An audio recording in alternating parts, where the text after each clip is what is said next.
Today, I've got 7 recommendations for TV shows, web series, and short films that have been put up for free here on YouTube, and I wanted to share with you. The following can be accessed no matter where you are in the world, and I think it's a mixture that will cater to most tastes. First up, I feel like everyone knows this show, but just in case you haven't heard about it, Stupid Wife is a Brazilian web series that got massively popular in the second half of last year. It follows Luisa, who wakes up to find that she's forgotten the last 10 years of her life, and horror of horrors, she's not only married to Valentina, a university classmate she despises, but she has a kid with her. Panicked and confused, she tries to reconcile this new reality, uncover what caused her amnesia because something happened and no one wants to talk about it, and while she wants to reject her wife, she also can't deny there is a powerful attraction there. The series is broken up into 8 episodes of about 30 minutes, as well as an additional 4-part Christmas special. At over 5 million views on the first episode alone, it's safe to say that the series, based off a book by author Natalia Sodre with its fanfic-esque storyline, has been a massive hit. It's no surprise with the leading ladies that sport some serious chemistry and storytelling that has no qualms about reveling in the emotional push and pull between the ladies. It seems to have hit a sweet spot with a lot of people, although confession time, I tried 3 times to watch this show and just couldn't. I don't even know if I can articulate why it wasn't for me, it just wasn't. But if you haven't seen it, don't let my feelings on it stop you. The entire series has been released on YouTube. Check the description for the link, along with links to all of my recommendations in this video. If you don't have 5 hours to spare and looking for a quick sapphic hit, this award-winning comedy short film tickled my funny bone. It stars Danielle Savory. You may recognize her from her role on Station 19 of the Grey's Anatomy universe, playing Sapphic Maya. Here she plays Jackie, who works as a stand-in for one of the lead actresses on a sitcom about 2 best friends, giving me some 2 broke girls vibes mixed with the kind of acting we've all experienced at one time or another for some generically bad American sitcom. When she's called on to set for a technical block-through during rehearsal, she and her scene partner, who also happens to be an ex-lover that she has unresolved issues with, take the script and channel their issues into the scene to create a far superior interpretation from the vapid and shallow version the actual actresses provided. But it delighted the ex-theatre kid in me, highlighting how different decisions by actors can lead to very different performances, and how it's not even what you're saying, but the subtext of what you're saying that is important in making a scene come alive. The fact that the reinterpretation of the scenes went very gay was a cherry on top, because don't we all have a straight show that we thought should have been way gayer?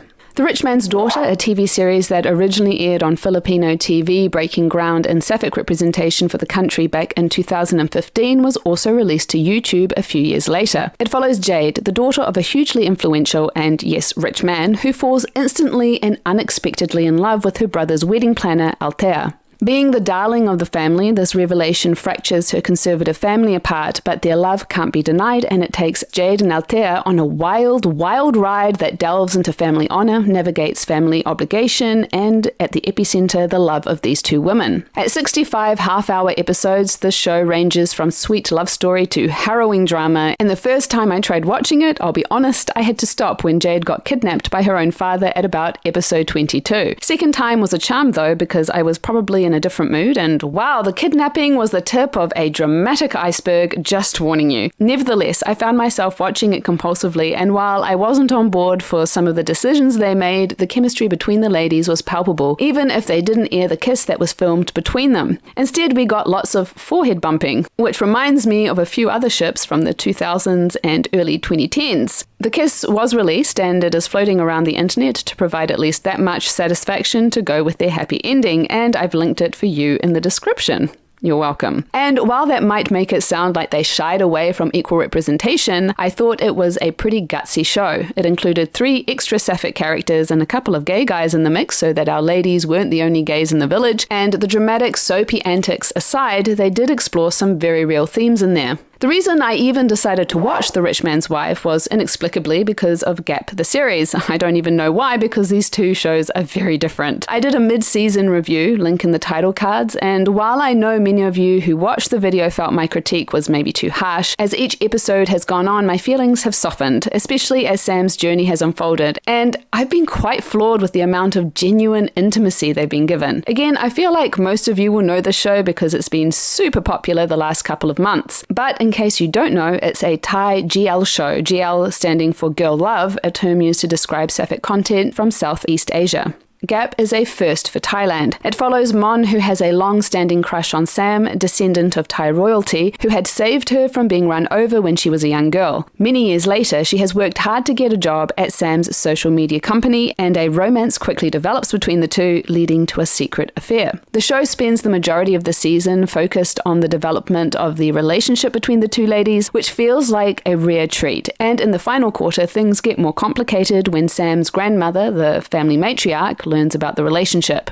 The season is made up of 12 episodes that are over an hour long each, so the show dedicates plenty of time to growing the relationship between the two ladies, and like Stupid Wife, offers a number of pretty steamy moments that I wasn't expecting. Like the other entries on this list, the chemistry between the leads is a true highlight. Meanwhile, The Test is a delightful Australian short film about a couple who are at a doctor's office to perform an all-important test that will dictate their ability to make a very particular and major life decision. I can't really say more than that without ruining the film, because at just under 8 minutes long, it's a simple story it's telling, but the script is great. The acting on point from actresses Christy Whelan-Brown and Michaela Barnas, who both look super familiar, although I can't figure out where I know them from even after looking at their extensive IMDb credits. At any rate, they are both accomplished actresses and their chemistry works. It delivers it all with a light, comedic touch for an ending that I thought worked really well. If you're in the mood for something light and fluffy, this is the ticket. A more moody outing is this atmospheric web series that evolved from a 2.5-minute short film. When Natalia and Majka, two ex-lovers, meet at the airport control point, their lives collide again, bringing back potent memories of their love affair some years earlier. This crossing of paths made them confront the still powerful undercurrent that exists between them, but with Majka in a relationship, it's unclear how their re-entrance into each other's lives will go. The short film was originally made by student Natasha Pajamias as writer and director as part of a project for the Warsaw Film School in Poland. Following the short film going viral, it now has 47 million views, she went on to make a 7-episode season to great success. From there, the series was expanded in scope and another 3 seasons were made. Only the first season is available for free on YouTube, as the others, from what I can see, are exclusively on Discovery Plus, but I wanted to include the series on the list because the first season, while leaving it somewhat open-ended, still works narratively on its own, so it can be watched as a standalone. And the quality and raw talent that went into making what was essentially a student film means I think it deserves a spot on this list. My final suggestion for this video is probably the diametric opposite of the spit and polish of the other entries on this list, but it killed with its guerrilla-style Snapchat aesthetic to create an engaging, ultra-realistic narrative.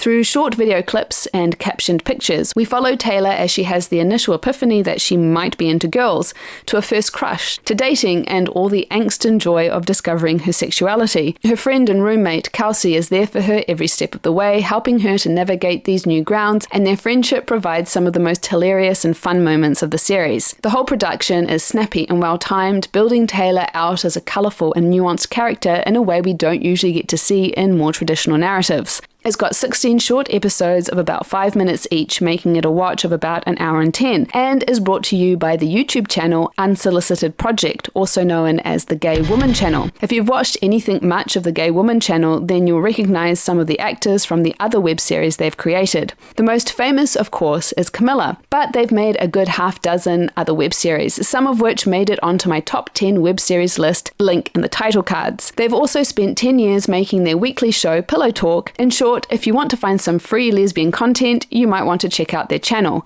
but this one might just be my fave of the lot. If you have any further suggestions of good sapphic content that can be found legally for free on YouTube, feel free to pop them in the comments. Until next time, lady lovers.